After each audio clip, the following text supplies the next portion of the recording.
2단계 전형 때도 3단계 전형 때도 부모님을 통해서 듣게 되었는데요. 2단계 전형 때 지역인재 우선 선발이라는 말을 듣고서 저절로 함성이 나오게 되었습니다. 또 그때의 기쁨은 말로 표현할 수 없을 정도로 기뻤습니다. 저는 일단 2단계 시험을 봤을 때는 그래도 답안지를 후회 없이 작성하였기 때문에 별탈 없이 합격할 거라고는 믿었었는데, 캠프 전형에서는 말도 그렇게 잘하는 편이 아니었기 때문에 불안했었는데, 그래도 2단계 전형 때 지역인재 우선 선발이 되어서 안도감이 들었습니다. 저는 중학교 1학년 때 영재 프라임관을 다녔었는데, 이때 선생님과 부모님의 추천으로 영재 학교를 준비하는 반이 있다는 것을 알게 되었고, 시작을 늦게는 했지만 그래도 영재 학교 수업을 들으면서 수학과학에 대한 흥미를 더욱더 가지게 될 수 있어서 나중에 갈수록 영재 학교를 가고 싶다는 그런 열망이 더욱 가득해졌습니다. 먼저 저는 좋아하는 스포츠를 할 수도 없고 좋아하는 스포츠를 마음대로 볼 수도 없었기 때문에 이런 쉬는 시간을 잘 가지지 못하고 공부를 하는 시간들이 상당히 힘들었고, 그리고 특히 중학교 2학년 겨울방학 때 시간을 잘 보내는 것이 중요했는데 아침 일찍 일어나서부터 밤늦게까지 공부를 했었기 때문에 그럼에도 불구하고 성적이 잘 오르지 않아서 더욱 스트레스가 심했던 것 같습니다. 모르는 것은 교무실에 찾아가서 선생님들께 질문도 많이 하고 선생님들과 상담을 통해서 마인드 컨트롤을 더 잘할 수 있도록 노력했습니다. 저는 중2 겨울방학 때가 슬럼프였다고 생각합니다. 왜냐하면 열심히 공부를 해도 성적이 잘 오르지 않았고, 특히 모의고사 성적도 엄청 좋지 않았던 때도 있었기 때문에 그런 것들을 이제 마인드를 극복하기도 힘들었습니다.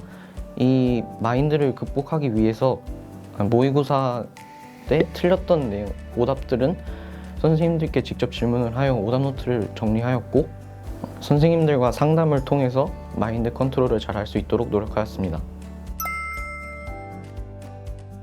저는 모의고사를 봤을 때 모의고사에서 나온 오답들을 오답 노트를 통해 정리하였습니다. 또한 모르는 것이 있으면 선생님들께 직접 찾아가서 질문을 통해 저의 것으로 만들 수 있도록 노력하였습니다. 초반에 시작했을 때에는 예습과 복습을 같은 비중을 두고서 공부를 했다가 3월쯤 들어서는 예습과 복습을 7대3의 비중으로 공부를 하였습니다. 먼저 일단 수학에서는 기하와 대수를 가장 좋아했고, 과학에서는 지구과학을 가장 좋아했는데, 보통 지구과학은 다른 사람들에게는 암기 과목으로 알려져 있습니다. 그런데 저는 이 지구과학을 암기하는 것이 아닌 원리를 이해할 수 있었기 때문에 저에게 더욱더 재밌게 다가올 수 있었던 것 같습니다. 저는 생명과학과 화학이 제 노력대로 성적이 오르지 않아서 약점이었습니다. 저에게 약점인 과목들을 중등 과학 내용들을 더욱더 잘 숙지하고, 특히 선생님들께서 파이널 자료로 주시는 것들을 복습을 통해 완벽히 숙지하려고 했습니다. 2단계 전형에서 수학 같은 경우에는 평소에 많이 풀어보던 유형들이 많이 나와서 잘 풀 수 있었고, 과학에서는 선생님들이 중요하다고 했던 개념들이 많이 나왔기 때문에 잘 풀 수 있었던 것 같습니다. 일단 내신 기간은 열흘 정도 주어졌었는데요. 이 내신 기간 동안 저는 내신 학원을 가는 시간을 아끼기 위해서 혼자 스터디 카페에서 공부를 하였습니다. 그리고 이 기간 동안 공부 계획표를 만들면서 제가 어떤 공부를 해야 할지 정리를 하였고, 기출문제들이나 강의를 들으면서 저의 약점들을 보완하였습니다.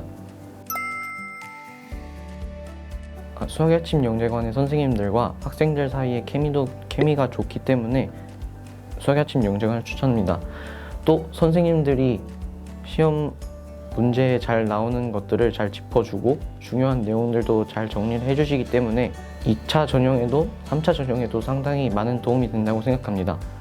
그리고 주기적인 상담을 통해서 저의 멘탈 관리나 부족한 부분들을 보완할 수 있도록 도와주셨습니다. 저는 서울대학교 항공우주학과에 입학을 해서 항공우주학자가 되는 것이 꿈입니다. 이것보다 더 구체적인 진로는 없지만 열심히 세종과학예술영재학교에서 열심히 공부를 해서 전교권의 성적에 드는 것이 저의 목표입니다. 세종과학예술영재학교에 우선 선발로 입학한 만큼 이 노력이 헛되이 되지 않도록 열심히 공부를 해서 저의 꿈이 이루어질 수 있도록 하겠습니다. 자신이 이 공부를 언제 시작했는지 혹은 자신이 얼마나 머리가 더 좋은지가 중요한 것이 아닙니다. 자신이 이 공부에 얼마나 성실하게 임하고 있는지, 그리고 자신이 얼마나 이 개념들을 자신의 것으로 만들었는지가 중요한 것입니다. 최선을 다하셔서 영재학교에서 꼭 만나셨으면 좋겠습니다. 학원에 데리러 와주신 부모님에게 정말 감사드리고, 그리고 학원이 끝나고 집에 돌아오면 맛있는 간식들도 해주셔서 더욱 힘이 났던 것 같습니다.